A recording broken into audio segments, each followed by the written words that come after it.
Okay, welcome to the show, folks. Hope you're all well. What are the results today? Anyone in the chat room or anyone associated with the station will know exactly what I'm speaking about. I'll put that down as Rob's result today in Chesterfield Court as a resounding victory for Rob himself, but for all of the truth movements. This is only going to go on and get better, this.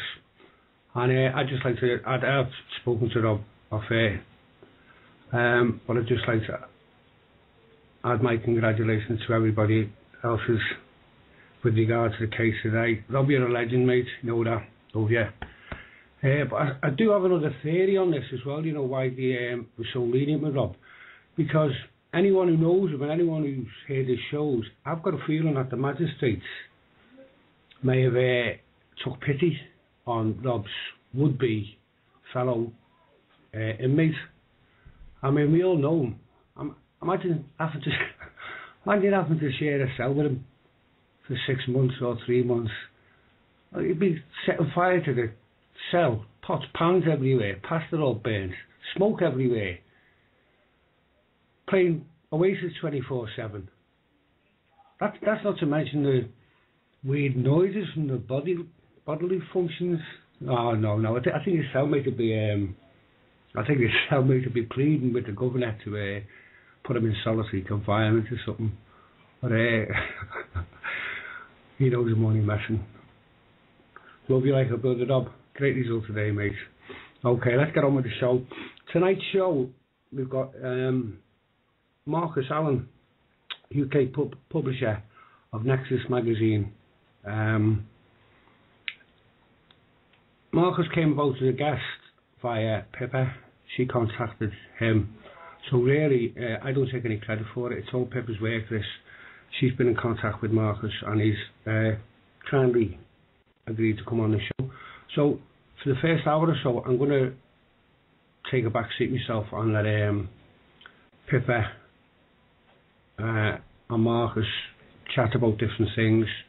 The man's knowledge is unbelievable. Anybody who knows or heard him or read the magazine, it's absolutely fascinating.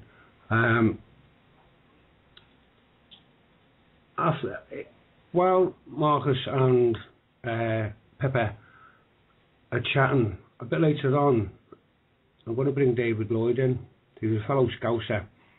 He's a researcher and broadcaster, David, and he's another one. His knowledge, it's like an encyclopedia when you speak to him. He's a regular contributor on Planet X, which is a show that goes out on a Sunday night on City Talk Radio here in Liverpool. It's an FM station. And I've been speaking to David as well. I think we're going to do a little bit of link up and connection with City Talk, hopefully with Neil there at City Talk. So we'll have to come. And then later on, I'll be getting our Alex on from the Razor's Edge show, because he hasn't been able to do his shows the last couple of weeks. And I know he loves doing his shows, and the listeners really enjoy it. They are great shows to broadcast. And it's just to as he said, to let people know that he's not dead. But it's really just to let people know that he's still about and everything else. And he will be back doing his shows. But he's so active, Alex. He's just everywhere, 24/7, all the time. He's just on the ball with everything. And hopefully our own Paul Giovanni might be joining us, Alex and myself, a bit later on. I was going to play a song, and then hopefully after this song I'll have Marcus and Pippa on. Okay, hopefully Pippa should be there. Hello, Pippa. Hi, George. You all right? Yes, fine. How are you, my love? I'm fine, thank you. How are you? Fine. Had a busy week, haven't you? Yes, I have, yeah. And so's Rob, hasn't he? Hey, you've had a couple of court appearances, I believe. Well, yes, I went on Tuesday to see how it went. So I'm to give him some support, and it was really interesting. But I didn't manage to make it there today, though it was really good news that he managed to walk away with what he did. I think it was very good for him. Hello, Marcus. Are you there, please? Hello, Marcus. Hi there. Hello there. Thanks for coming on the show, Marcus. It's a pleasure to have you on. Oh, that's good. I'm glad to be on. I'm just going to sit back. Marcus is your guest, and I'll just listen and learn, and if I may, jump in now and again. Absolutely. I mean, this 2 hours is your show, George. So do just pop in whenever you want, and I'm really grateful for you to give me the time that you're giving my indulgence, really. No, you've done all the work contacting Marcus and that. So well, no, I mean it's interesting because I mean this is probably the 4th or 5th time that I've done this, and the first person that sprung to mind if I was going to interview anybody would have been Marcus because he sort of distributes in the Nexus Magazine over here, and I've been reading that mostly on and a little bit off, since 94, 95, and it's really educated me, and I just wanted to say thank you, Marcus, for bringing it from Australia to the UK, because it's played a big part sort of in decisions we've made in our life, health-wise and otherwise. So I just wanted to ask, I mean, can you explain to people listening what Nexus Magazine is? Right. Well, Nexus Magazine, I'm glad you introduced it like that, because it indicates the one thing that many Nexus readers share with you is that they are very, very attached to Nexus Magazine because it gives them so much information. Mm. Usually, if I try to explain to somebody who has never seen it, never read it, doesn't know what it is, I say it's a cross between Fortune Times, New Scientist, and Private Eye. Now, I don't know if that's fair or not, but because it may not even be fair to New Scientist, it doesn't really categorize as another magazine. Like you can categorize celebrity magazines or listings magazines. It doesn't really categorize that. It's alternative news might cover it quite well. It gives you the other side of the picture. Probably quite a good way of summarizing it is the statement of purpose that is actually published or printed in each copy of the magazine, which says that Nexus recognizes that humanity is undergoing a massive transformation. With this in mind, Nexus seeks to provide hard-to-get information so as to assist people through these changes. Nexus is not linked to any religious, philosophical, or political ideology or organization. So basically, that's what it tries to do. Give people information. It doesn't tell them what to do about it. It just says, here's the information. This is what somebody's done the research on. This is what somebody's done the investigation on. What do you think about it? And how's it going to help you? And one example would be the major article that we've carried over the last 3 issues about I suppose you could call it the secret history of World War II. Now, normally history is written by the winners, and that's why if the winners did something pretty unpleasant, they're not going to talk too much about it. They're going to allow people to forget about it. But the secret history of World War II is really quite interesting. For instance, were you aware that a peace treaty was signed between Germany and the United States in 1991? Prior to that, between 1945, when everybody thought that World War II had ended, and 1991, America was still technically at war with Germany. And the reason that the peace treaty wasn't signed before then was because America would only sign a peace treaty with a united Germany. And that was after 1991 was when the reunification of Germany took place. Now, I didn't know that until I read the article. Similarly, when the Allies invaded Italy in 1944 and fought their way up from Sicily through to Rome, the point they reached Rome, and it was obvious that Italy was going to get defeated, Germany and Italy, who were both involved, agreed that they would surrender. Now, who did they surrender to? Was it the British? Was it the Americans? No, it wasn't. Germany and Italy together surrendered to the Brazilians. What, I hear you say? Yeah. They weren't even...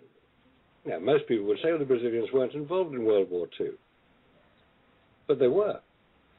And that's who accepted the surrender of the German forces in Italy in 1945. It was the Brazilian army.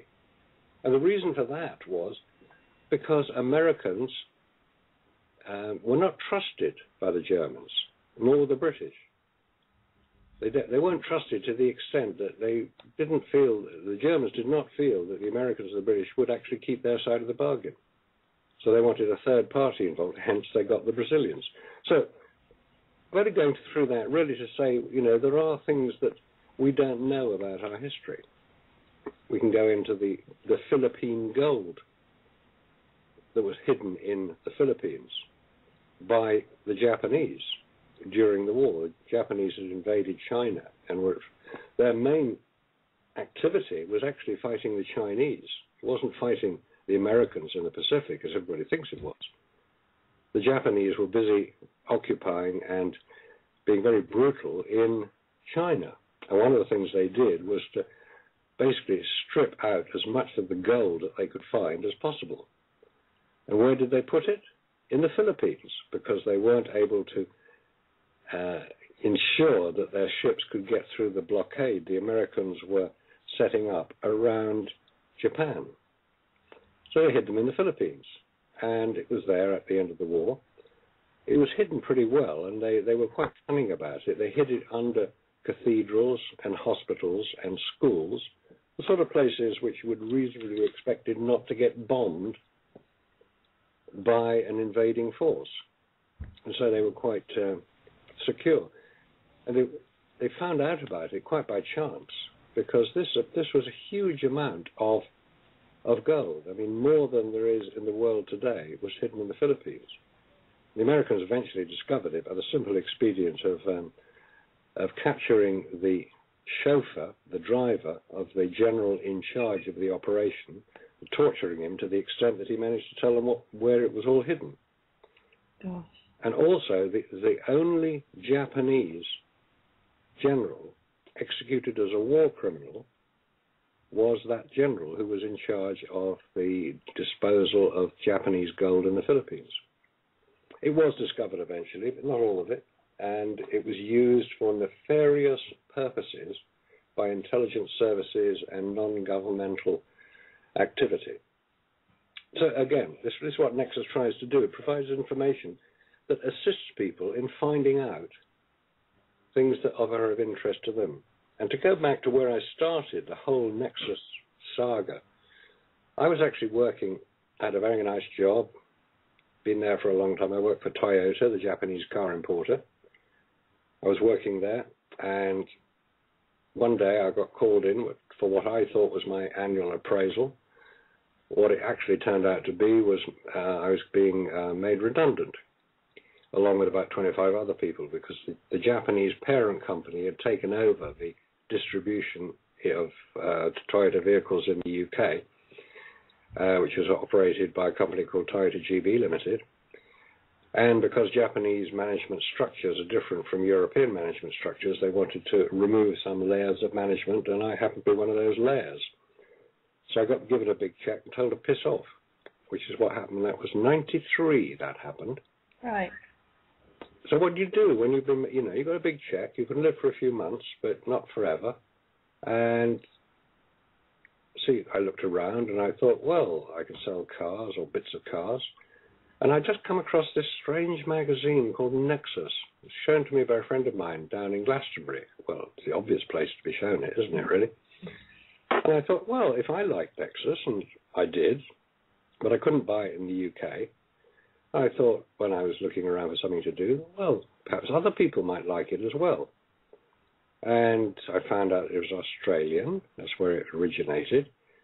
And my wife and I went out to Australia. It was our 25th wedding anniversary, so we gave ourselves a present of a trip out to Australia to see some friends, and we went along to see the editor of Nexus and said, look, I'd like to try and sell it in the UK. He said, well, I'm thinking of that. I'd like to try and expand a bit. He's selling it in America at the time, and he wanted to sell it in Europe, but he didn't know anybody who could do it. So I turn up on his doorstep saying, I'd like to have a go, and he thinks, good, let's go. And that's how it started. I arrived back in the UK after the trip to Australia with a couple of hundred copies of Nexus in my excess baggage, and it was pretty excess at the time. And I thought, well, where do you sell magazines? Oh, W.H. Smith, that's the place you sell magazines. So I rang W.H. Smith up and said, I'd like you to sell my magazine. And they said, who's your distributor? And I said, I am. And they said, no, you're not. I said, what do you mean? I said, there are about half a dozen companies that distribute magazine to the retail trade, and you're not one of them. So go and find yourself a distributor, and then we'll talk again. So that was the first lesson I learned, that the magazine business in Britain, and as I subsequently found out, in America and all over the world, is a very controlled and highly organized operation. And there are half a dozen companies in the UK that distribute magazines. Because have you ever wondered, when you go into a newsagent, like W.H. Smith or any newsagent, how do the magazines get there regularly, on time, when you expect them? And it's a highly sophisticated operation, because there is only one place that a magazine gets printed, which is the printers. We use a printer down in Dorset, and it goes from that printer to about 150 warehouses around the country, and from those warehouses it's distributed to 30,000 individual retail outlets. Sorry, I was going to say, is W.H. Smith one of them? Are they selling Nexus at all? Yes, right. They are now. There's about 750 W.H. Smith shops around the country. They're popular because if you say to anybody, I'm going to buy a magazine, your immediate thought will be, well, I'll go to W.H. Smith, because they're the people who sell magazines. They sell about half the total magazines, certainly half of Nexus that is sold publicly on newsstands. And it's a good operation, but it's expensive, because W.H. Smith don't do it for nothing. They don't do it out of the goodness of their heart. They will take over 50% of the cover price of every magazine. Now that goes to pay for the distributions from the warehouses, all the trucks and the vans. If you ever are out sort of 2 o'clock in the morning, 4 o'clock in the morning, you'll quite often see the vans traveling around dropping off magazines and newspapers, and they have to be paid for, and that's how it's done. The cover price of the magazine, it will pay for the distribution through the warehouses, through the shops, because when a shop sells it, they have to have a bit of money set aside as well. We ought to pay their staff. And then what's left, because you get paid for what is sold, and that has to pay for the staff that publish the magazine, i.e. me, and the people who work here, and also the printers. They have to be paid as well. And you can print as many magazines as you like, but you only get paid for what you sell, so you've got to try to be a little bit careful about how much you sold. So all these things I found out by trial and error. And it was quite a steep learning curve. And one of the other things I did was just go around various conferences. 14 Times Conference was the first one I ever attended back in the summer of '94.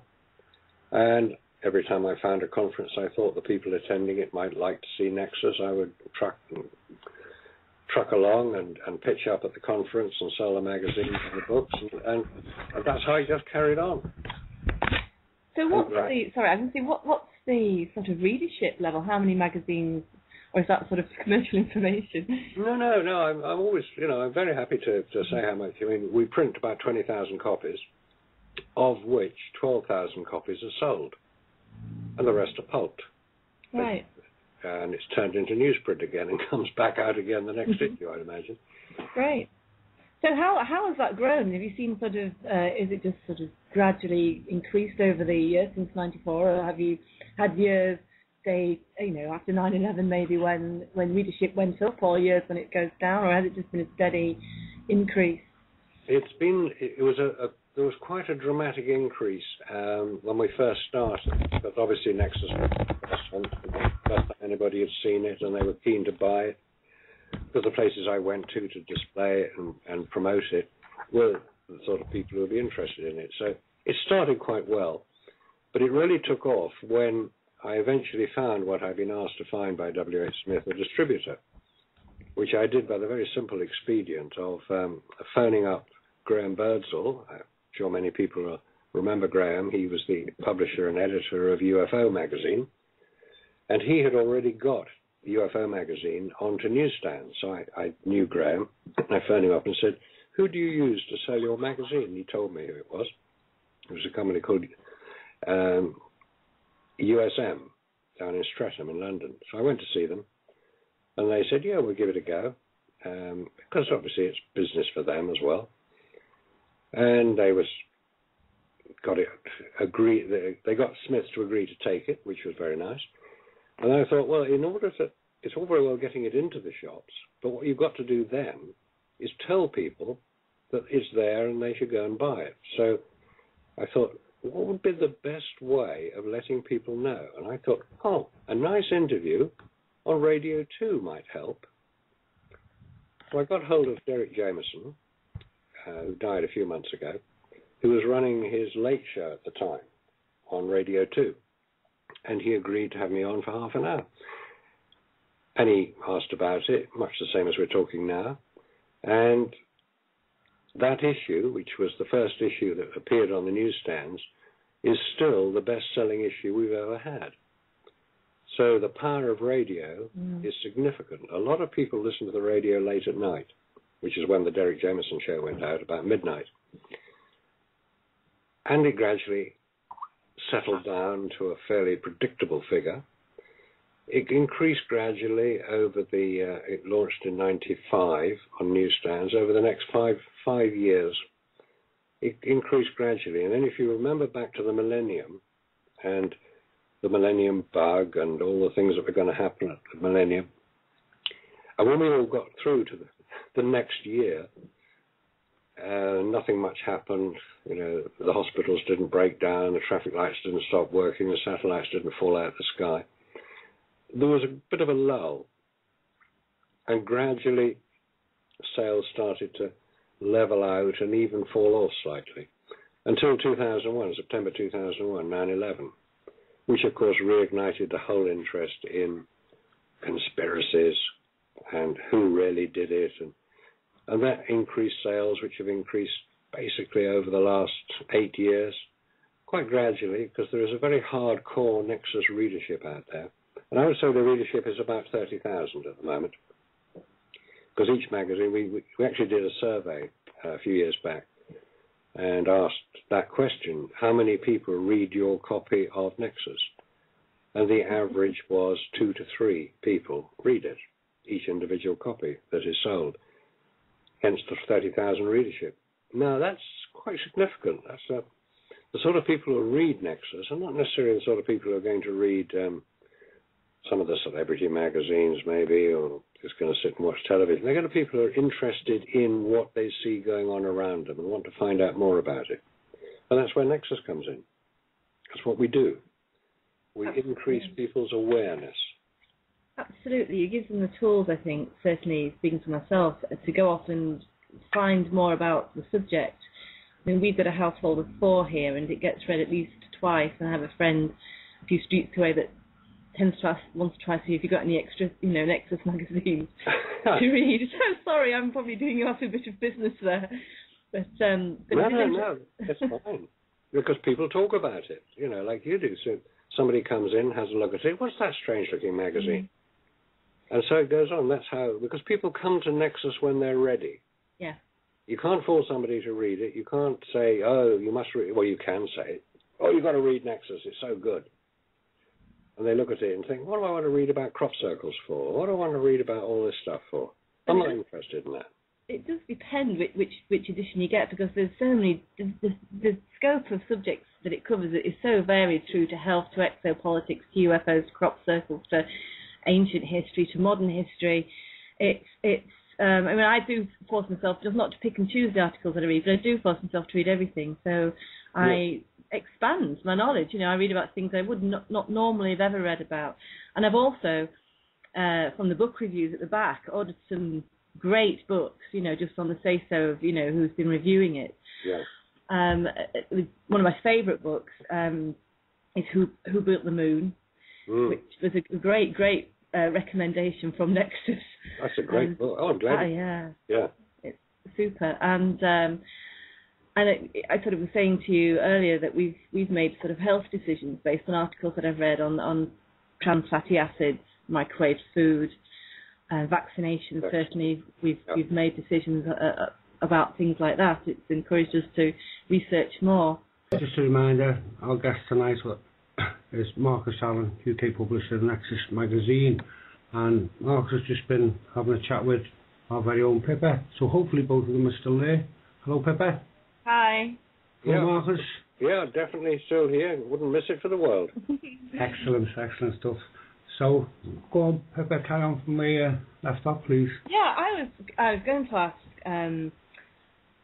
sort of given the level of information that Nexus can, have in it, have you had any elements of sabotage at all, or at the head office in Australia, or yourself, or are you able to publish quite happily with no trouble whatsoever? An interesting question, because I mentioned I went out to Australia to meet the editor when we first started, and that was the question I asked him. Have you ever had any problems? Have you been warned off? Have you had any threats? And he said, oh, no. He said, no threats. He said, we were warned off once, and it came from a source that I was willing to accept, understood what they were talking about, and were concerned for our welfare. He said, look, at the time, he said, I had a young family. I wasn't going to put them into any danger. And anyway, I had a business to run. I wasn't going to cause too many problems. The article that we were told about or warned off about was one that was quite current at the time. It was the links between the American intelligence services and the powder drugs trade. Now that, meaning cocaine, heroin and such like. And it had been uncovered, you may recall, back in the late 90s, mid to late 90s this was, when Mena Airport in Arkansas was in the news a few times. Mena Airport in Arkansas, Arkansas of course was a state of which Bill Clinton was governor, had been identified as one of the import points for drugs coming in from South America. And this was the time of the Iran-Contra affair, where the Contra rebels in Nicaragua were being armed by the American intelligence services with funds that were being generated by exporting arms or selling arms to the Iranians in their fight with Saddam Hussein and Iraq, the Iraq-Iran war. All very underhand. It's all come out publicly now, but at the time the time Nexus was due to run the article, which was in the early 90s, it wasn't something that was being discussed. So it's the only time that we are aware of any official warning off. Also, there was another one which is more specific to Australia, which is where Nexus is based up in Queensland. They were going to run a series of articles on who owns Australia. Right. Which I'm not too aware of exactly the implication of that, because not being Australian. But Duncan said, no, it was an article that we decided to just postpone. We ran it a year later, as he did the drugs article. So in answer to your question, yes, there have been friendly warnings from people who are in the position to know what's going on. But as far as the UK is concerned, no, nothing. Absolutely nothing. With with one exception. We had an advertiser who took violent exception to a review of one of his books and threatened to sue us for libel. Oh. Which we thought was a bit off, given that it was a review, and a review is an opinion. It's not a statement of fact. But no, he wasn't going to have any of that. Oh, no, I'm going to sue you for libel. I'll take you everything. He was really quite upset. And we apologised. We didn't actually mean to upset him quite so much, and haven't heard from him since, which is probably a good thing. We don't really need people like that. But it's surprising how easily you can upset people. Yes, I can imagine. I mean, especially with the articles you publish. I mean, there's quite a good sort of letters to the editor as well. I was going to ask, sort of saying that the Australian version ran with that article. Are there different articles in the different publications for the countries then? Do we see stuff that's specific to or pertinent to things in the UK, and people in America see articles that are written maybe that are more pertinent to articles in the States? No, the articles that you read in Nexus appear in all the English language editions. Right, okay. Identically. The only difference between the Australian edition, New Zealand edition, the European edition, and possibly the American edition when they can get somebody to sell it over there, are the advertisements. Right. We sell local advertisements. But there's no difference in the articles. Now, there are several foreign language editions. There's a French, an Italian, a German, a Swedish, a Polish, a Russian and a Japanese edition of Nexus as well in those languages. Wow. And occasionally they will include other articles more pertinent to the local market than they do. Most of them are just translated from the English. I was going to also ask as well, because obviously you sort of see the content that's going in, and do you get to see the content before it goes in, or is that purely Duncan's domain and you just sort of get the end PDF that you have to sort of send off to the printers, or do you have some sort of prior knowledge of what's going in there at all? Well, we see it about 3 weeks before you would see the magazine, because Duncan will send us a brief resume of the articles so that if we have any advertisers who may want to advertise in the same edition with that particular article. It's usually the health articles. Yeah. Somebody is selling something, say colloidal silver or some of the vitamins that would be mentioned, or borax. Remember the borax article we had about osteoporosis. Some people sell these products, and we like to inform them that an article is appearing, and they may want to advertise, and occasionally they do. But the main article comes over on the PDFs that we get about 10 days before the magazine appears, so we can add the advertisements to it. Right. And then we just press the button, send it to the printers, and 2 days later they produce 20,000 copies. Wow. Wonderful. So what's been the article then, Marcus, that really surprised you? Because you must see an awful lot, but what's been the article that sort of jumped off the page and wow? Ironically, that I still come back to the very first article I ever read. Maybe it was because it was the first article. It was about the car that ran on water. Ah, not Brown's gas. No, I don't think it was Brown's gas. It's so long ago since I read the article. But it was, I think, who was the chap who made the car in America that ran on water? And it actually did run on water, and this was a fairly good description of it. And it's always stayed with me that, there was somebody talking about something at the time. I thought, I was interested, obviously I'd worked in the car business. I'm interested in cars. I like motor racing, so I knew about cars. And here was somebody quite calmly and scientifically explaining that, yes, you can run a car on water. And everybody falls about laughing and say, well, don't be so stupid, water isn't. But if you look at what water's made of, hydrogen and oxygen, and if you then, you mentioned Brown's gas, if you electrolyze water, you get the two gases of hydrogen and oxygen, and recombine them in the same proportion, 2 of hydrogen to 1 of oxygen, you get Brown's gas, which has an incredible properties, quite incredible. Yeah, we actually did a show.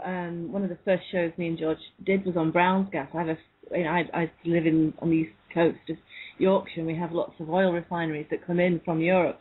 I have a friend that works at a BP refinery, and I was talking to him about Brown's gas about 4 or 5 years ago. I think possibly after, I did read it for the first time in Nexus, and he said, oh yeah, we use those all the time on at the refinery. They use them to weld it. Oh yeah, British Petroleum, BP, apparently have them use big Brown's gas welding equipment. Really? That is very interesting, because the people who are most into Brown's gas generators, which is what these things are the Chinese. That's right, yes. They've done an incredible amount of work on it. And if you want to buy a Brown's gas generator, which you can do, you have to buy it from China. Well, that was interesting, because when he told me that BP were using them, I thought, well, I wonder where they're getting them from. There must be a supplier in the UK. I couldn't find any supplier in the UK whatsoever. Yeah. So BP are obviously getting them from China, because didn't they take the patent from, is it Yule Brown, and sort of run with this a little bit? And I'm not sure if it can be patented, to be honest. I mean, maybe a generator can be, because patent is public. I mean, this is one of the things that I keep having to correct people on their understanding of what patents are. Because people will say, oh, you can get these cars that run on water, and you can get this, and you can get that. But of course, the big oil companies have bought up the patents, and you're not going to see it. I say, that's absolute rubbish. Because for a start, a patent is public information.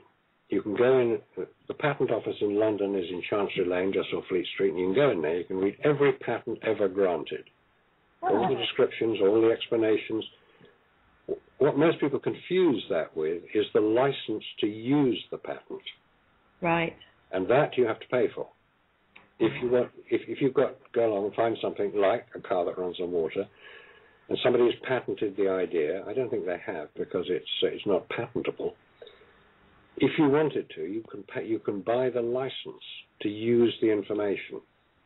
Right. And that's why you'll get things. It is licensed to. I mean, I am licensed to sell Nexus in the UK and Europe. Mm-hmm. Nobody else could come along and start selling Nexus. I mean, they would have trouble because they wouldn't be able to get the basic information to do it. But I have a license from head office, i.e. Duncan, he is head office, to sell it in Britain and Europe, UK and Europe. You can buy a license, and the license will expire in a certain agreed period of time. Now, the point is that if you, as let's say BP, as we mentioned BP, if BP wanted to preserve their major raw material, which is crude oil, and they didn't want people running around in cars that ran on water, they would obviously buy the license to make the cars that run on water, and they would just withdraw the information. They just wouldn't use it. Right. Now, again, there's a problem with that, because a major oil company is a public company. It's owned by its shareholders. And the shareholders are very particular in ensuring that their money is being used to the best possible purpose and getting the best possible return. And if a bunch of shareholders found out that, let's say, BP, Esso, any of Shell, any of the big oil companies, or any public company was using their money, which is what a big company uses, shareholders' money, and not putting it to use, they would get pretty upset and start questioning it. So it just couldn't happen in the way that many people think it does. Because it's not the patent you can buy, it's the license to use it that you buy. Right. So I think I had read something in a Nexus magazine, talking probably 10, 15 years ago, that some of the big oil companies in the States had, well, as I understand it, was the patents, but it's not, obviously it's the licenses to make cars that can sort of do 100 plus, miles per gallon, and yet we're still working with engines that are not doing anything like that at all. That's right. And they're sort of sitting on those licenses there. It's possible, but the other point that is worth making about technology, advanced technology, quite often people will have brilliant ideas, and theoretically the idea is worth pursuing, and the inventor can come up with explanations for it. Now, I'm sure you've heard the wonderful extolling possibilities that go on. Or if we had a free energy machine, think how the world would be so much a better place. And you hear all that forever, how a wonderful place the world would be with a free energy machine. The point is, there are free energy machines. The definition of a free energy machine is a machine that produces, that outputs more power than is input to produce it. Now, by definition, that's a perpetual motion machine, which the laws of physics say can't work, or not in a closed circuit on this planet. However, there are other things which are not free energy devices, or they're devices which people think will benefit a large number of other people. And one very good example of this is the clockwork radio, invented by Trevor Bayliss. Mm-hmm.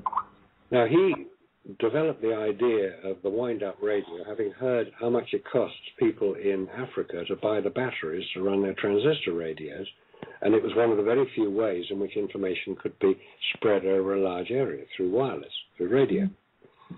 But if you were spending a fortune on batteries, it wasn't really benefiting you. So he thought of a clockwork radio. And he developed it and got it working, and he could demonstrate it, and yes, it worked.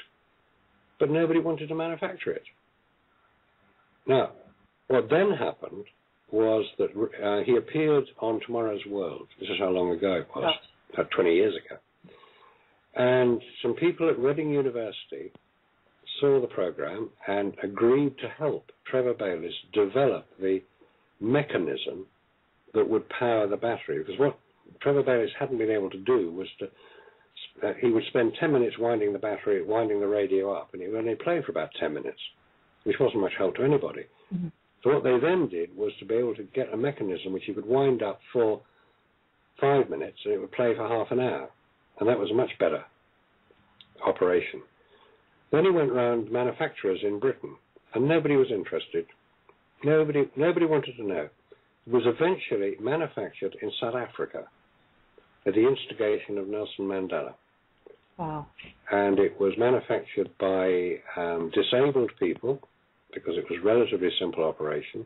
It gave them employment, it gave them work, it gave them something to do, and they produced millions of them. And they're still producing them today. They do clockwork torches and various other devices, all based on the idea of winding up a spring, which is what happens in a clock or a watch or a pendulum, winding a spring up, and it releases the energy over a long period of time. The point about it is that Trevor Bayliss had the idea, but it required commercial development to get it to a point where it could become a viable product. And that's the point that is quite often missed by many people, that these wonderful free energy devices may not actually work to the point where they're commercially viable. Mm-hmm. And I guess as well, there's the universities are funded by different aspects of sometimes, I guess, governments or other companies, aren't they? So they sometimes have vested interest not to develop something or to develop something, as the case may be. I'm just looking at the time, actually. It's 5:10.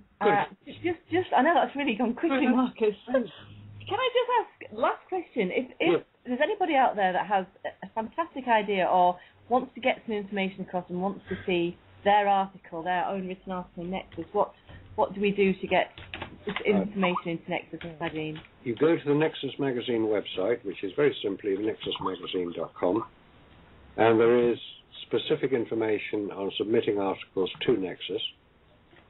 They have to be original. They should not be opinion. They should be fact, preferably with references. It shouldn't be speculation. It shouldn't be just the sort of ramblings that occasionally people think that they've got the answer to how to build the pyramids. It should be something which, when you read it, your reaction to it is, wow, shit, that's amazing, I didn't know that. And if that's your reaction, that's the reaction, that's how they judge an article down in head office. They get that's great. A lot of articles submitted. If it's, wow, shit, that's amazing, I didn't know that, it's more than likely going to go into the magazine. You have to have the wow shit factor. It's the WS factor. Brilliant. I was going to ask this, have you had people trying to get this information in there? Because it's the magazine, I suppose, to sort of put something in if you wanted to plant an idea, or I don't know. Maybe you haven't, and maybe you and Duncan are just really good at screening stuff. But have you had people just trying to do that at all? Or? They would certainly. A lot of people feel that their opinions should be aired more widely. And they would approach somebody like Nexus and maybe 14 Times, or trying to get it published, because they can see that maybe the ideas they have and the articles that they would write are along the same sort of lines as what's already appeared in Nexus. So that's something that encourages them. The problem is that a lot of people say, well, I really want somebody to come and investigate, my abduction. We've had several of them. And I've had a sighting of a very strange object. Would somebody come along and interview me about it? So basically, we don't do that. You have to do that. That's right. You have to present it in a way that 200,000 other people will find it of equal interest. And bear in mind, those 200,000 people, the audience of Nexus, which is worldwide, they're quite sophisticated. They don't like being talked down to. They don't like being patronized. They like to get information that they can evaluate for themselves. They don't want to be told what to think. It's the last thing anybody should even attempt with a Nexus reader. Tell them what to think. It's not going to work, I tell you. No, I can imagine. No, I mean, it is a very factual based magazine, and the thing that I like about it is it's consistently the same quality. They've had the same layout. You know, even it's not glitzy. It's just information. It's absolutely brilliant, and the website's the same. You know, there's, you know, if I there was one article in there that really fascinated me. I think it was a guy that was talking about UFOs that were coming out of a mountain somewhere in the Philippines. It was a long time ago, this article, and it really captured my imagination. So I sort of got myself onto the computer and followed links from it from I think either the website or no, probably the links are probably in the magazine, because they do sort of put their own websites on, don't they?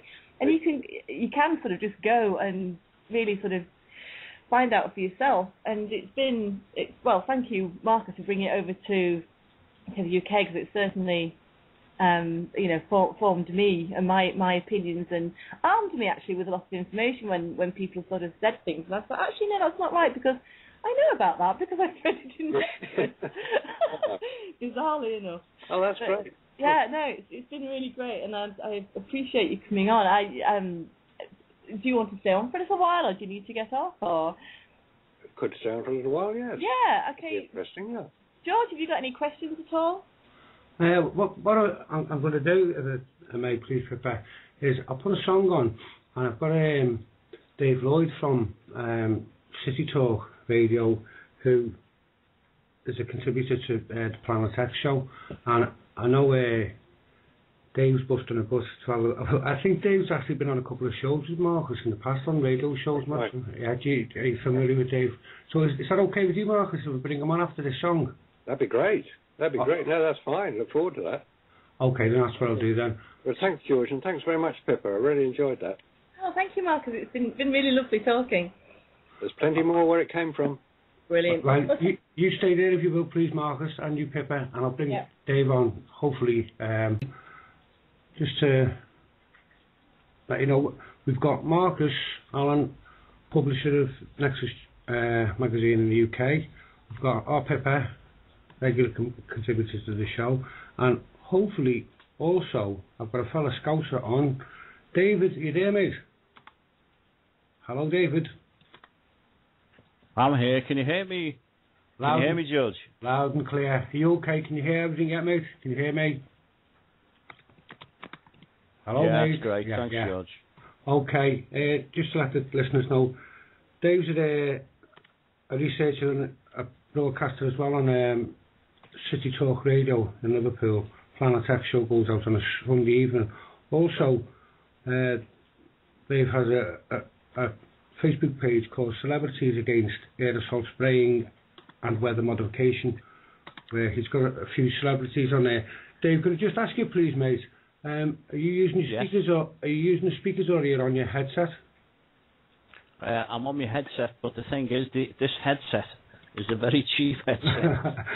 There's no mute on it, mate. You know. No, it's okay. Just don't get a little bit of echo. I don't know where it's okay. You're fine. You're coming across great. Yeah, I'll just get this microphone a bit further away. Yeah, you're fine. Fine, mate. Okay, Pippa, you still there? Yes, I'm still here. Hi. Okay. Hi, David. Hi, Pippa. Nice to meet you. Yes, you too. And hopefully, Marcus, you still there? Yeah, I'm still here. Yeah. Hello, Marcus. I have actually been on the. It was called The Zone Unknown, then with Roy Bassnett. You did a couple show. Right. Going back about 2 years, but recently I wasn't actually in the studio, but I was listening to the show done with Neil Atkinson on the Planet X show. Another great show. Yeah, I was on there a few weeks ago. That's right. That's right. Very well. That show's going places like this one, George. Yeah. Hopefully. I wonder, Marcus, if I could ask you a couple of questions about the moon. Far away, sir. Well, it said, I'd love to know what your view is. Did we actually go to the moon or didn't we go to the moon?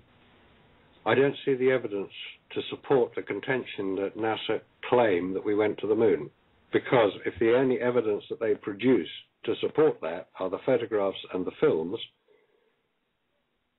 and you can demonstrate that the photographs could not have been taken on the moon, does that also prove that nobody got to the moon? Now, it doesn't actually prove that. What it proves is that NASA have lived up to their actual name, which is never a straight answer. That's right, that's true. And people may have got to the moon. I don't know. I haven't seen evidence to support that is unequivocal insofar as one could confirm it. Now, one would have thought recently with the Lunar Reconnaissance Orbiter and the photographs that have appeared on their website showing what they claim to be the bottom half of the Apollo landers still on the lunar surface, you'd think that would settle the argument. Because that's true, yes. If there are 6 of them, which there should be, then obviously they've got there because somebody landed them. But if you look at the photographs that claim to be the landers, they are so indistinct and so poor quality that it still doesn't it doesn't answer the question. What are they? They're little blobs. They're literally about 2-3 pixels across. Yeah. And given that we are told that the quality of equipment nowadays, and certainly the equipment being used on Mars, is such that you can identify something a couple of inches across on the moon. It's absolutely crazy because I read somewhere that, we've got the Hubble Telescope there, but apparently because of the brightness of the sun, they're saying that they can't get these photographs of the moon, which sounds a bit crazy to me. Well, yeah, it's a slightly more technical answer in that the Hubble Telescope cannot resolve, i.e. cannot identify an object as small as the lunar lander at a distance that it is supposed to be, i.e. 238,000 miles away. Yeah. Is that too close for the Hubble Telescope, is it? No, it's too far away. I mean, when you see the pictures that the Hubble Space Telescope takes, they are of galaxies which are light years across. That's right, yeah. If you're looking at something on the moon, 250,000 miles is quite a long way, and you're looking at something which is only about 10 foot across, it just isn't powerful enough to register it. So that's why when you get the orbiting satellite above the moon, the Lunar Reconnaissance Orbiter, which has got 21st century equipment on board, and it takes a photograph of something about 30 miles away, you'd think you'd see, the American flag or a few bits and pieces or some footprints. But no, you don't. You see, I've heard of Photoshop already. Yeah. I don't know if that's what was used, but they're not persuasive to people who understand what they're looking at. And I understand exactly what I'm looking at, and I'm not persuaded that what we're told we're looking at is actually what it is. Because there is another point about this whole thing. If the Apollo missions took place the way we're told they did, the bit that's still on the moon was basically used by the astronauts, the 2 astronauts in each of the landers, as a launch pad to return to the orbiting command module above the moon. Yeah. Now, when they had returned, and they would fly up about 60 miles above the lunar surface, they would dock with the command module to which they were going to return to Earth. So what did they do with the ascent stage of the lunar lander? All the missions, we're told, once they had unloaded all the things they needed, like the rocks and the photographs and the astronauts, they then sent that ascent stage crashing back into the lunar surface. Now, it would have hit the lunar surface at the same speed as it was orbiting, i.e. 3,600 miles an hour, quite fast. It would weigh about a couple of tons at this point with no fuel, nothing on board. It would have made a crater. It would have made some impact on the lunar surface. I think that's a reasonable assumption to make. I have yet to see any photograph of any recently created crater on the lunar surface. None at all. So, what happened to them? Is it all a mystery? Yes. Why haven't we been back? Because we couldn't get there in the first place. Well, there was some conjecture, wasn't there, that Stanley Kubrick made the film because of the space race, and it was said that there was a chance that he didn't go, that this film was made by Stanley Kubrick in a giant hangar, and he made it all up. That circulated quite recently. It was basically since I think it was a French documentary which alleged to have interviewed many of the people who were involved in the political decisions at the time of Apollo, i.e. people like Kissinger and Rumsfeld, who were around then, and Kubrick's wife, and various Alexander Haig, who was military commander in Vietnam, various people, and they were filmed discussing what appeared to be the faking of the lunar landing. Now, Kubrick was supposed to be involved. Now, bear in mind that Kubrick was really quite an advanced film director, very advanced. One of the things he'd done, if you remember in Dr. Strangelove, which he made before 2001: A Space Odyssey, when he asked permission to see what the inside of a B-52 bomber was like, he was refused permission. So Kubrick, being Kubrick, he didn't want to upset his film audience. He basically did the research to find out what it was likely to have been like inside, and then created that in Pinewood Studios, where he did all his filming. The American Air Force was so upset by this, they thought somebody had allowed him to see inside a B-52 bomber, because it was top secret, the inside of it. And he said, no, I just read the magazines and worked out what the thing would look like. So then the story goes that Kubrick wanted to use various lenses and various pieces of equipment which NASA were developing for the moon landings. There was a lot of equipment developed for it, or what they thought would be the conditions under which they would use. But Kubrick was allowed to make use of some of these in his film. He was also using, for the very first time, a projection procedure, because if you recall at the beginning of 2001: A Space Odyssey, they have the scene in Africa with the apes. That's right. Yeah. That was filmed in Pinewood Studios using front projection. Now that is where the actors stand in front of a big screen, and the scene that they are acting in front of is projected onto this screen. It was developed by the 3M's company, and it's a very sophisticated setup, because it allows actors to operate in front of a whole background without casting unnecessary shadows. If you look at a still of 2001: A Space Odyssey and increase the contrast and do a bit of fiddling around with it on Photoshop, you will get diagonal lines appearing. It's the artifact. Those diagonal lines is the artifact of the front projection screen itself. That's what it's made of. It's made of tiny, hundreds, thousands of little glass globules. Yeah. And they appear a diagonal shape. Now, if you look at some of the Apollo photographs and do the same manipulation on the background of that, which I've done, you get the same effect. It appears to be front projection. If you then do what two Russian filmmakers have just done, using the Apollo 15 photographs, and we know how far away the mountains are supposed to be, about 20 kilometers from the landing site, and they then use the mathematics of parallax, where you can calculate using how far apart two photographs make an object appear to be.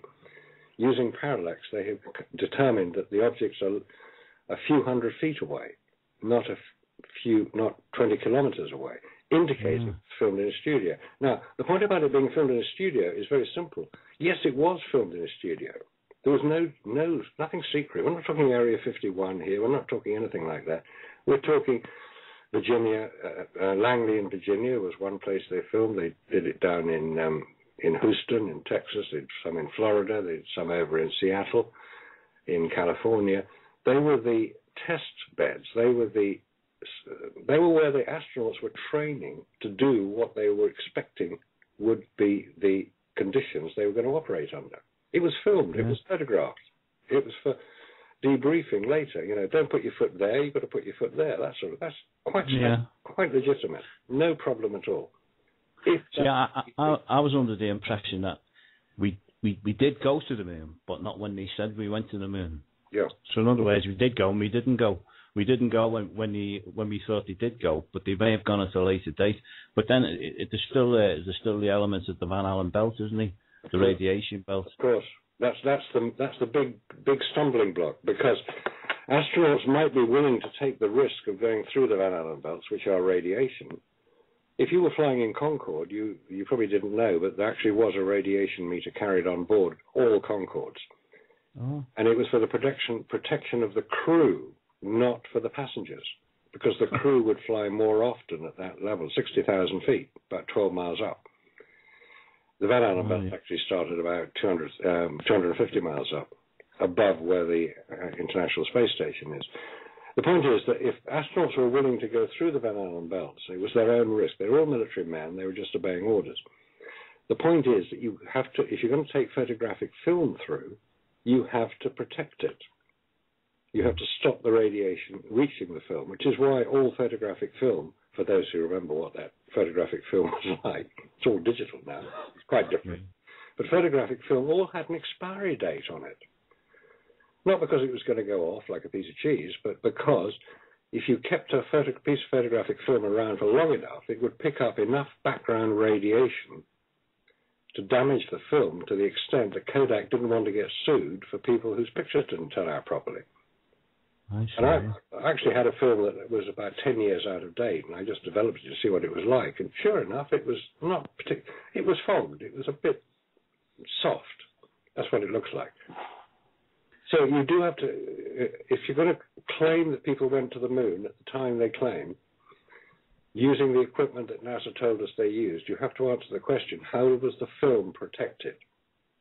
Yeah. And then, well, I mean, the vehicle he went in was only paper thin, wasn't it? I mean, you'd need something about 6 foot thick of lead. It was extraordinary, that thing. You know, it's like the aluminium foil you wrap your turkey up in. It was literally a thousandth of an inch thick. Tiny. And yet, it was pressurized to £5 per square inch. Now, it doesn't sound very much, does it, £5 per square inch? But you just look at the doorway through which these guys were supposed to climb in and out of their lander. The doorway measured about 30 inches square. That's, let's, for sake of argument, call it 1,000 square inches. Yeah. 30 by 30, just under it. So it's 1,000 square inches. Times £5 per square inch, that's £5,000. That's 2 tons. On a piece of aluminium, I don't think so. No. It doesn't. It just doesn't add up. The other thing I wanted to ask you about is a couple of years ago, wasn't he sent something and it exploded on the moon. I don't know whether they were trying to find water, but it seemed very strange at the time. Yes, you're right. And I just wonder if you had any views on that.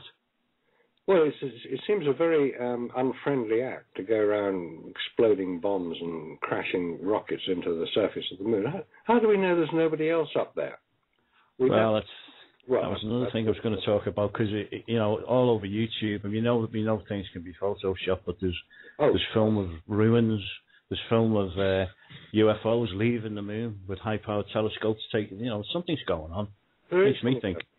And it's also, when Pippa mentioned the book, Who Built the Moon, there's a question that nobody's actually fully answered yet. Yeah. Who built the moon? Because why does the moon keep one face towards us at all times? Yeah, I think the odds of it being there, being that size, being the weight it is, having that face at us all the time, is absolutely astronomical. It's a design. I mean, I read that book, and my parents read the book as well. I mean, they're both engineers and just nodding heads, you can't dispute it. It's been it's supposed to be hollow, isn't it, Pippa? I think so, and also the hollow Earth theory, and the hollow, that hollow theory. I think the American government are very big on that. I think I might be right in saying, not that they've patented it, maybe they've licensed it, I don't know, after the conversation we had earlier, but I think what somebody had said, I don't know whether this is right, but didn't it ring as like a bell when one of the Apollo missions landed on it, if they did? Yeah. I mean, I'm of the view that I think we know a lot more about the new moon than NASA's letting on, and there's just this, we're just not being told what's going on there. It's the nearest satellite we've got to us, yet we can extend vehicles over to Mars, but we're not doing anything with the moon. It just beggars belief, really. I mean, sure. I don't know. It raises a lot more questions than there are answers, anyway. It does, because you're quite right. They managed to land that wonderful robot on Mars, Curiosity, with a technique that's never ever been used before, called the Skyhook, because it was too heavy to land by parachute. I mean, you couldn't land anything on the moon by parachute, so it's probably worth trying it. But the idea that we haven't been back to the moon since 1972, this is the 40th anniversary, it just doesn't stand up. And in fact, I think a lot of people are beginning to realize that there are serious questions that NASA have yet to answer. Why haven't we been back to the moon? And to say that, well, there's no point in going back, we've been there once, we know all about it, it's rubbish. The Russians didn't even attempt to go to the moon. They went with unmanned craft, yes. And if anybody mentions rocks at this point, we shall go into a story on that as well, because the Russians did bring stuff back. Oh. And you've got the fossilized wood that was produced in the Rijksmuseum in Amsterdam, which was presented to the Prime Minister of Holland by the Apollo 11 astronauts. And when they came to do some renovations on the Rijksmuseum, this piece of alleged rock was moved, and somebody had a chance to examine it and found out it was fossilized wood. Well, nobody's told us about the fossilized wood on the moon, have they? Oh, no, I mentioned that. Kept out of the loop on this one. Here's another couple of lines I've got from remote viewer Ingo Swan. It says, this is about the moon, when he was doing one of his remote viewing sessions. I saw some kind of people busy at work on something. I could not figure out the place, as it was dark, the air was filled with a fine dust, and it was like a lime green colour, and there was some kind of illuminating lights. He could see nets over craters and houses, but he couldn't see who the people were, or what they were. He's probably the best remote viewer there's been, is Ingo Swan. Yeah. Very, very, he's usually right. So it makes you think, doesn't it? There's something going on. Why they haven't been back? Are they not welcome back because there's already somebody there? That's what I've been thinking.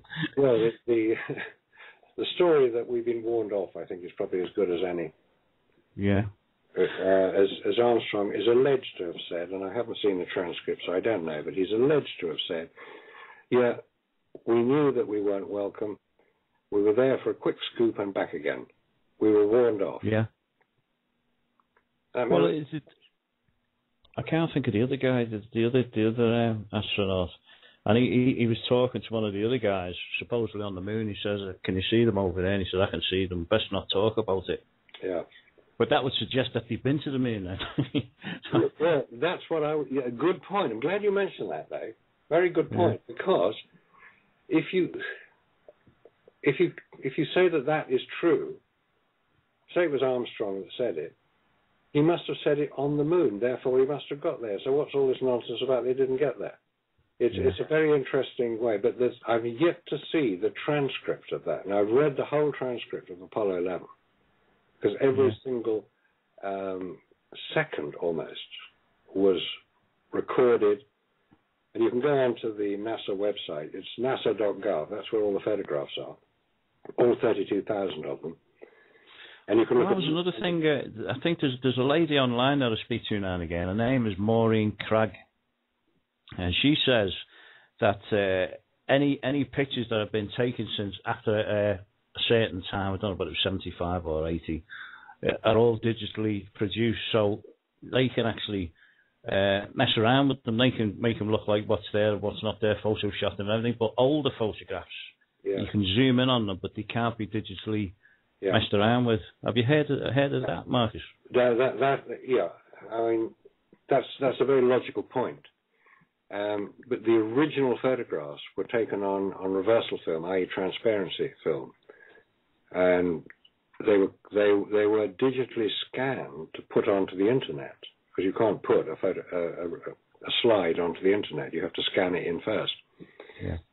If they've been scanned, yes, they can be manipulated, but it would be very, very silly for anybody to try manipulation that could be identified. So I would say that if there has been manipulation, there are certainly some very, very obvious errors in the photographs. That's an interesting point. The people who are dealing with this are quite sophisticated. They're not going to leave silly mistakes that can be identified. No. And yet there are blindingly obvious errors in some of them, which David Percy and Mary Bennett, who wrote the book Dark Moon, claim these are people who have basically laid traps there. They're people who who were forced to do something that they didn't want to do, and so they leave clues in the photographs. Because if the photographs contain shadows that are traveling in directions which couldn't occur if it was just one light source. Yeah. I wonder sorry, can I just interject at this point? I just wonder whether the best place to hide the truth is in a fiction, which is perhaps why the moon landings might have seemed faked, as it were, to sort of throw us off the track. I don't know if that's sort of too conspiratorial, but if they are there, then what better to sort of suggest that they aren't? They didn't go in the first place, perhaps. Exactly. Well, as you said, the best place to hide the truth, if you're going to hide it, is in plain sight. Absolutely. That's right. So, and also your point about compartmentalization is I think, one of the major points of it as well.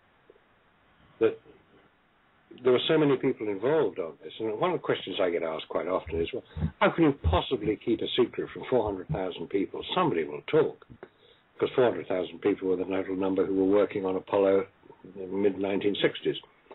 And the answer is very simple. You don't keep a secret. You don't allow everybody to know everything. If you're building the rockets, that's what you do. You're building the rockets. You're not building the cameras. You're not training the astronauts. You're not making the control centers. If you're making the control centers, you're not building the rockets. You're doing your compartmentalized job. You know what you need to know to do your job. If you know what you know, if you only know that, you won't have the whole picture. And nobody working for NASA had the whole picture. Nobody, with the exception of possibly a few at the top. Now, the obvious people who would know the whole picture, or would know if this was faked or not, the astronauts themselves. They're not going to break ranks. They're all military, including Armstrong, who's now passed on. But they're all military, and they're not going to break ranks. They're not going to let each other down. They were given an order by their commander-in-chief, their president, go to the moon. He said, yes, sir, was their answer. And if it has to be, shall we say, manipulated, that's what has to happen. It's a tough old business out there. It's called hard politics. And that's what they were playing. They were, America and Russia were playing for high stakes at this point. Here's another question for you, Marcus, if you don't mind me. Yeah, no, sure. Fire away. How far ahead do you think the US government is technology-wise? They're much further ahead than we think they are, but quite how far ahead, I don't know. Have you heard of the? Sorry? Have you heard of the X-37B space plane? I have actually, only through Nick Pope. You mentioned it once. It's on the fence, Nick, I call. It basically looks like a small version of the space shuttle. It's unmanned. Yeah. And it was quite blandly reported about 3 or 4 months ago that this space plane had just returned from 18 months in orbit. Hang on a minute. 18 months in orbit. Nobody knew it had been launched. Nobody knew what it was doing. And the first anybody had ever heard of it was when it landed. It's now being ready to go back up again. That's amazing. Yes, isn't it? there are. So they only let you know what they want you to know. Exactly. Oh, absolutely. I think they've always done this, and I think this is why we're having the discussion we're having tonight about the moon landings. I think we sort of get drip-fed stuff, and like Marcus sort of said, things put in plain view of us, really. Yeah. So, sorry, was it NASA that had this plane up in the air, or? It was NASA. No, right. no, it wasn't NASA. It was the. American Air Force. Oh, right. They were playing. Now, NASA is the public face of the American Air Force, or the Department of Defense. That's where it came from. NASA was only formed in October 1958 as a result of Sputnik overflying America to this consternation of Americans. They didn't like that. In order that Eisenhower was president at the time, would not appear to be operating a military thing, like if you were in the Department of Defense, it would be perceived as being military. He created NASA, the National Aeronautics and Space Administration, as a civilian face of the Department of Defense. It is controlled by the Department of Defense, and that's where that space plane came from, the X-37B. There's an X-37A as well, which was a bit smaller and didn't fly for as long. But the X-37B is the photograph. You can find it on the internet. You punch in X-37B and it'll get a picture of it. It looks a bit boring, to be honest, but what was it doing? And how was it launched? And why? And all these questions, you know. So, yeah, there's certainly more questions to be asked than not the answers that are there, I think, really. Yeah. I mean, NASA have sort of, they've taken quite a back seat, haven't they, what with the shuttle sort of being wound down and everything, certainly. I mean, I'm not sort of big on this thing, but as far as I perceive in the media, they're certainly not as big a player as they were. No, they're not. Mainly because they've been starved of funds. You know, if they've got no money, they're building this bloody great stupid white elephant up there called the International Space Station, and they can't get up there without the Russians, because the space shuttle isn't working anymore, because it kept falling apart. So the Russians are now helping to supply it. What's it for?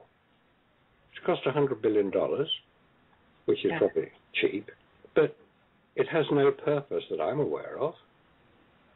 No real purpose, no scientific purpose, except to pay the Russians to take the Americans up there every 3 or 4 months. I think Richard Branson should get his spacecraft up and running, and then he can go to the moon and we'll find out the truth, maybe. That'd be fun. That would be good. Has he just lost a railway contract somewhere? Maybe you can put the money somewhere else. Yeah. Oh, just... Sorry, I don't know if George, are we sort of out of time, or have we got anything left? Yeah, I do. Unfortunately, do have to move on because I've got to bring Alex on in a while. So, okay, Marcus. Yeah, it's been. I've just sat here and just been listening and learning. It's been absolutely fascinating, and I hope, if you will, would you come on a future show? I'd be delighted to. You just give me a call, let me know when, and you'll have trouble shutting me up again. No, absolutely fascinating. Marcus, I know there's obviously Nexus Magazine. Is there websites for the listeners? Is that websites or any other places they can go? If you just go to the website, nexusmagazine.com, you'll get a flavour for it if you're not familiar with it, or failing that, you can either email us here at the UK, or in fact, if you go onto the website, you just put up you can contact us direct that way. It's probably the easiest way, because if I give you my email, it's a complicated email. We started it back in '94 when it was not easy to set up email addresses. So yeah, just go to the website and check it out there. And if anybody's got any questions, then you can give me a call. Phone number 01342 322 854. That's our UK phone number. So I'd like to hear from you. If you want to order Nexus, go to the magazine, the website, or give us a call and we can order it. Credit card taken online. And subscribe, obviously, yeah. That's excellent, excellent. Thanks very much again, Marcus. And I hope to speak to you in the future on the show. Thank you very much. Nice to speak to you, Marcus. Yeah, and you, Dave. Thanks very much. Very interesting talk. Thanks, Marcus. Okay. Marcus, could you just do me a favour, please? Can you end the call from your end? Yes, you can't do it here, because otherwise I go out to the studio. Thank you very much, sir. Okay. Bye. Bye. Bye. Dave, you still there, mate? I'm still here, mate, yeah. Right, I'm lasting you off now as well. No problem. No problem. No. Dave, just going to ask you, yeah? I'm just going to give this little bit of information out to people. as I've already said, you're obviously a researcher and you're a contributor to the Planet X show on City Talk Radio, Sunday evenings at Liverpool. That's FM, that, isn't it, mate? City Talk, yeah. And it's on 8 till 10 on a Sunday. It's been a really good show. It's only started in April, but it's really taken off. I try and help get going there. I didn't get David Lloyd. He was on a couple of weeks ago, but I was actually on the show myself last week, talking about chemtrails, which is probably one of my biggest passions, because I'm friends with Alex Longman and Olga Raffrey, who set up the Chemtrail Project UK. Well, yourself, Pippa, Alex, Olga, and me, we'll all have long discussions over that, and we'll be certainly covering that again. That's how I contacted you, was through the chemtrails, wasn't it, mate? I didn't realise you were so close to me at the time. Your name kept coming up. About 10 minutes walk away. Yeah, your name kept coming up, and I was saying, "Who's this Dave Lloyd?" And it turns out that you're only around the corner from me. Crazy, isn't it? Brilliant. Well, Pippa, it's been nice to meet you. Maybe I can get in touch with you on Facebook, Pippa. Yeah, no, that'd be good. It's been really, really lovely to have you on as well. I mean, it's George's show, but it's been great to meet up, and thanks for talking to Marcus as well. I don't mind it. It's been a really good show. Oh, Marcus is great, isn't he? Oh, yeah, a mind of information. Oh, he's got a vast knowledge. Yeah. We're only scratching the surface. You could talk to him about anything. He could probably just go 24/7, couldn't he? So there's definitely another show there, George. Definitely. Okay, George, well, listen, I'll get off, mate, and if you want to get back in touch again any time, mate, as long as I know something about the subject, I'll definitely have a chat to you, you know. Yeah, I was going to hope that you would, mate, that you'd be a regular on my show as well, if you will. Yeah, no problem. Brilliant, we sort that out off here, and we will hopefully be linking up with City Talk as well. So yeah, that's I'll mention you to Neil, and maybe we can get you on there. Excellent, mate. Excellent. Yeah, brilliant. Okay then, mate. I'll catch you up later. Okay, I'll sign off from this end. Yeah. No problem, mate. See you, Pippa. See you later, David. Thanks. Bye bye now. Cheers. Bye bye, mate. Bye bye. You still there, Pippa? I'm still here. Do you want me to go? No, you stay there. I don't mind. Excellent show, that. Take my hat off to you. Get Marcus on. And with Dave there as well. Brilliant. Oh, it's really lovely to have them both. Yeah, just sat back and listened. I'm going to play a song, and it won't take long. It goes like, no, I'm going to play a song, and then I'm going to hopefully have Alex on after this, so if you want to hang around with us. Yeah. Okay, see you after this, Pippa. Thanks, George.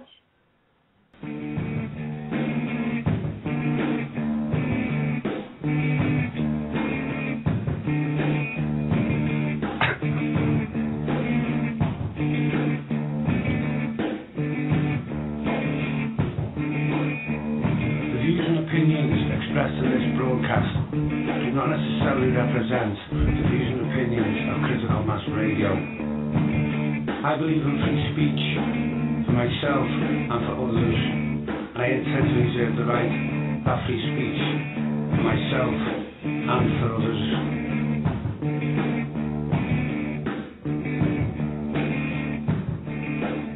You're listening to Critical Mass Radio. Now it's our turn. Okay, welcome back, folks. I don't know what made me play the disclaimer there. I don't know why I've done that. Hello, Alex. I don't know why you would. That's why you do some reason. How are you, mate? Ridiculous. No. What's happening? Well, yeah, I've just been doing a lot, to be honest. I know it's become a bit erratic, hasn't it, the Razor's Edge show?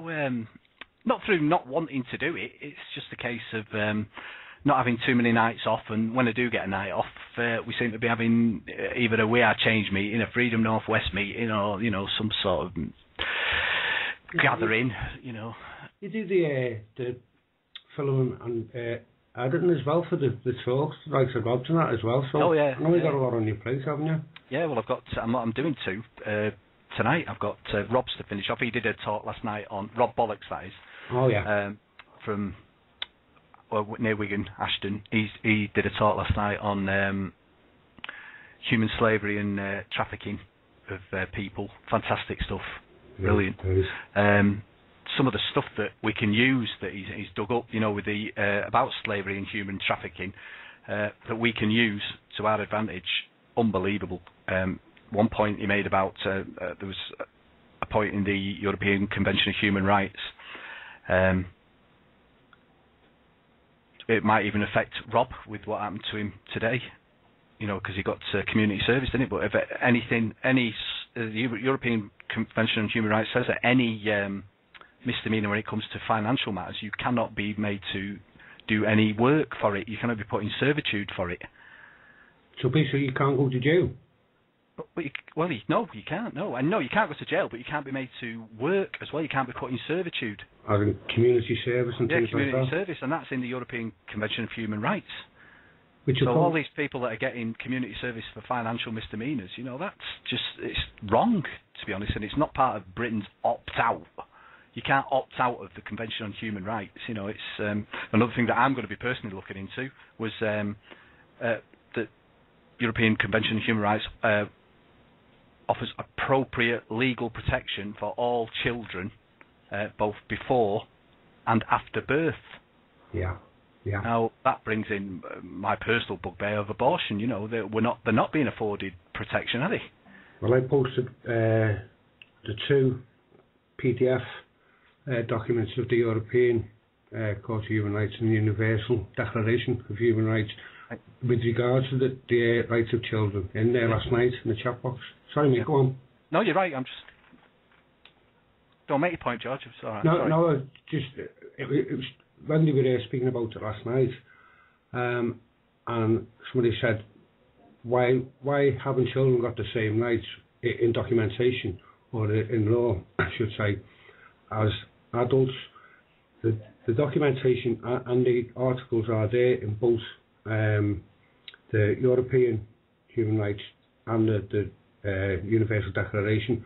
But to me, as I commented on in the chat box last night, it's just lip service, because while the UN and the European Union are putting these documents out and saying, yeah, children's rights, etc., protect them, the trafficking children. Yeah, of course, yeah.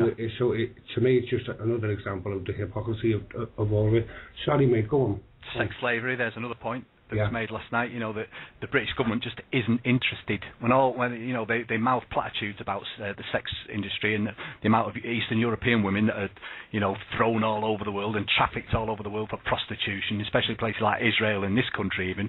They mutter platitudes but do absolutely nothing about it at all. It's all they can talk about is we've got to fight against this human rights legislation because it's stopping us doing a job, stopping terrorism and stuff like this. What a load of bollocks. Well, he's signing it, Cameron.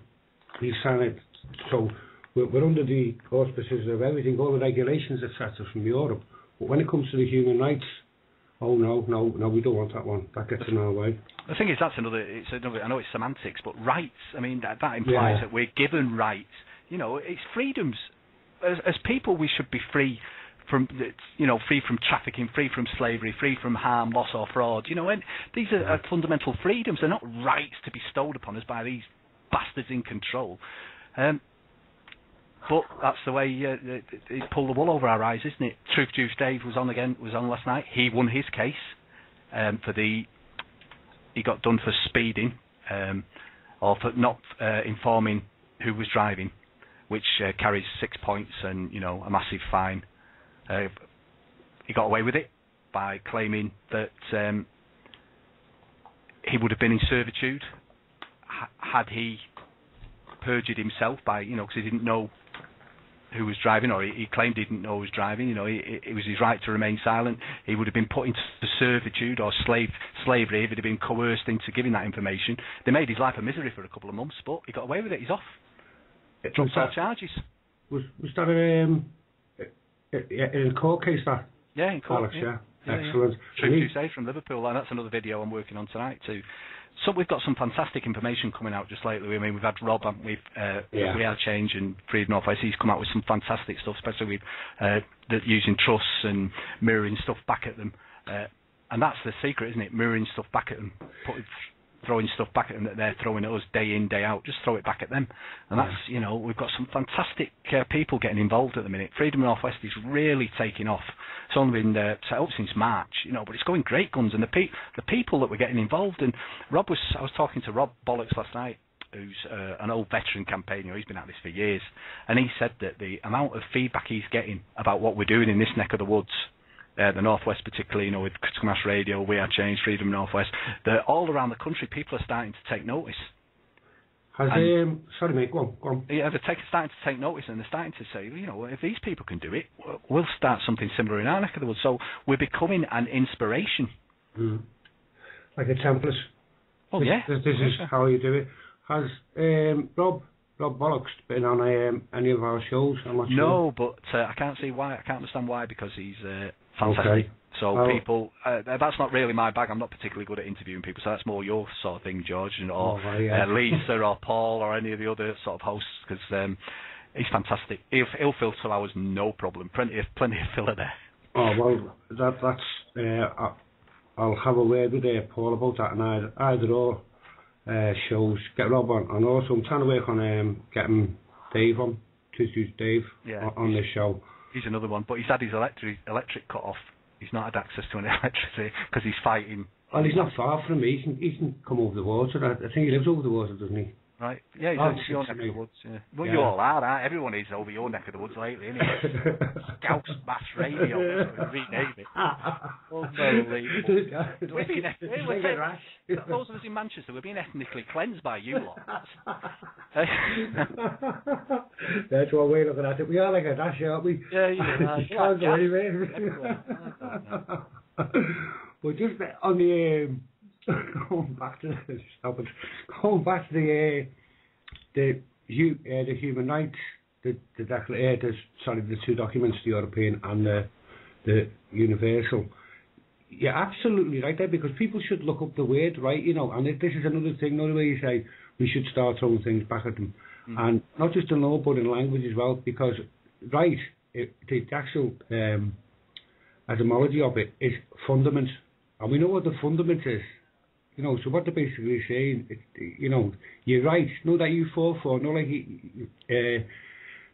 black people fought for in the 1960s. Everyone's fighting for the right. This is my right. This is my. They're laughing in our faces, saying, "Yeah, it's your ass. That's what you're fighting for." Yeah. And so, as though, as you say, they're granting us something that we have from birth. Comes from the we don't need anybody to give us our rights or to grant us our rights. No, we're free. We're free people. We're free men. We're free women. We're sovereign. We're all kings and queens, aren't we? They can't tell us what to do. They think they can, but we'll tell you what, the fight back's beginning. I can feel it now. I think you can just see it now. And Rob made the point the other night. You can see it in people's eyes that are getting involved with this now. You can see this fight there now. Yeah. They want to start worrying. I tell you, they want to start worrying, the powers that be, because we're coming for them. Yeah, the fear's gone in people's eyes. Yeah, they'll laugh all day at people coming out with all this nonsense about peace and love, and they're not frightened of that sort of nonsense. They're frightened of people that do stuff. They're frightened of people that organise. That's what they're frightened of. Yeah, you can pontificate all you want. You can sit there cross-legged all you want. That will change and now people who get off their arse and do stuff. That's what frightens them. Yeah, and as you say, when people are organised and connecting, because that yourself, one of the biggest tools that they've ever used against us is that detachment via obviously entertainment and television is a classic example, where people used to meet and speak and on local issues, national issues, etc. And if need be, the general marches, the one that with regards to Petroleum a couple of months back, all of that, people used to meet, they discuss it, and then they take action. Well, the likes of ourselves have done that. We've turned our back on the television and on the media and all the distractions that they put in front of us, and they're starting to realise that. They're going, well, these are actually speaking, organising themselves, talking to each other, connecting. Well, that's what frightens them. It really does frighten them. I mean, I think there's a two-pronged attack. I mean, I take on board points people make that you don't necessarily have to be part of a group to do things. There is the lone wolf approach, and that can be effective, but I think if we're going to bring them down, we've got to do it as a people, as a united people, a united front. It won't take us all. It won't take this millions and millions. It won't take that, but we do need the critical mass, and we're getting there, I think. Now, I say this last couple of weeks has seen it for me, just the amount of people who are actually talking about the future and organising, not just coming and moaning and saying that, aren't things bobbins, aren't things terrible. They're actually saying, right, what can we do? How can we organise? How can we plan to bring about their downfall? And that is new to me. I actually felt a bit guilty tonight coming on here because interrupting that fantastic show that you were having with Marcus Allen there and Pippa and was it the kid? Dave, yeah, fantastic. Yeah. Interrupting that with this nonsense, but no. But that's there's a place for everything in there, and that was fantastic. I was really enjoying that. This is what we're talking about is grassroots, and what you mentioned there as well, Alex. We don't need millions, we don't need hundreds of thousands really. We can refer back to the American Revolution, whether it was a little bit orchestrated or not. We could go there, but it was only 5% of the population there that rose and got a result. If you believe the Bible, it started with 12. Yeah, exactly. Yeah. And look at Christianity now. Yeah. Oh, I'm not going there. Don't go into religion now. Be there all night. But yeah, it doesn't take people saying, "Oh, you need millions and millions." It doesn't take that. All you need is a handful of people that are actually doing stuff and become the inspiration. That's all it is. If people around the country are taking notice of what we're doing and taking inspiration from it and start doing stuff as a result of it, then job done. Yeah, well, every fire starts with a spark, doesn't it? You know what I mean? You don't need the one spark. And a couple more, a little bit of smoke, and the next thing is it's a blaze. That's the way I look at it. We don't need millions and millions. It could just be just a small group. And I think, as you say, and I've noticed it myself, it's so fast, it's happening so fast, and the people, especially critical mass radio, Freedom Northwest, that they're attracting, that are doers, that are not armchair activists, you know what I mean? No, that's what we want. Yeah, that's what we want. We want people that are doing stuff, that aren't afraid anymore, that want to do stuff. It's not a chore. It shouldn't be seen as a chore, should it? Saving our children from enslavement, saving our grandchildren from enslavement shouldn't be a chore, should it? It's our vocation. It's what we're here for. We're not here for the rest of the nonsense, are we? No, I've said it before. It's not an invitation. It's not a choice. It's not a request. It's your duty. Look at what you want for your country. It's your duty. And that's the way I look at things. Just go, yeah, that's my duty. Yeah. I'm going to have to wrap up. Sorry, mate. Never had much time with me. Got a couple of minutes. Yeah. But thanks for are you back next week or are you Well, hopefully I'll be back on Wednesday. But there is stuff in the pipeline, so I can, never say never. But hopefully, anyway, you can just listen to the back podcast, can't you? They're all the same anyway, just a collage of swearing and carrying on. So no, I know. No, I said to me off one thing about you, mate, and I'm not blowing smoke or anything. But one thing about you, for you, the aggressive way that you put things out, it's all backed up by knowledge, mate. It's all backed up by knowledge. You know what you're talking about. Well, we'll just send a tenner in the post. Sorry. Yeah, get it post. Oh no, I tell you what, feed your cat. She sounded rough as a bear's arse. She's alright, she's been fed now. Alright, I'm going to have to go. Okay. Thanks for coming on, mate, and I'll catch you off here anyway. Will you end the call from your end, please, Alex? See you later, George. See you later, Alex. Okay, so folks, that's me for the night. Hope you've enjoyed the show. Hope to see you on next week. You can get the show on podcast. If you want to get in touch with me, prisoner@criticalmassradio.co.uk. Only remains for me to say, God bless.